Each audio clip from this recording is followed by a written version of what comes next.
Mko yangu, habari yako bwana? Nzuri, karibu. Mbona bila taarifa? Sijali. Yaani mimi mtoto wangu amekuoa wewe, lakini mimi ndo kichwa cha familia. Kuingiza mkanga hapo. Kwa hiyo maisha yenu yapo chini yangu mimi. Karibu baba. Sasa mimi hapa nimekuja, sina mguu wa kukaa sana. Kuja tu kukupa habari za kijana wangu. Bas. Jana huyu mume wangu. Sasa wewe niahidi kwamba utanipikia chakula kabla sijaondoka hapa. Sasa huyu. Sasa kitu ambacho nikuja kukwambia. Unajua mtoto wangu na wasiwasi atakuwa na kuchiti. Ananchiti?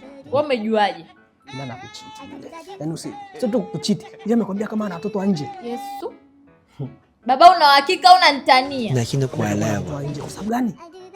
Mimi mwenyewe yule mtoto wangu wa nje. Kwa ni like father. Hebu acha utani basi. Mimi mbona hajawahi kuniambia kama ana mtoto wa nje? Baba hiyo ninahisi sio kama ni ukweli. Au una njaa mzee wangu? Njaa ndio ninayo. Ungesema kama una njaa nikakupikia. Tatizo unaona aibu kukwambia, nakata kona kona. Na ule umbalo uko unaniambia vipi? Umbea gani tena? Umbea gani bwana? Ni njaa tu. Wewe unataka nipike mtori bwana.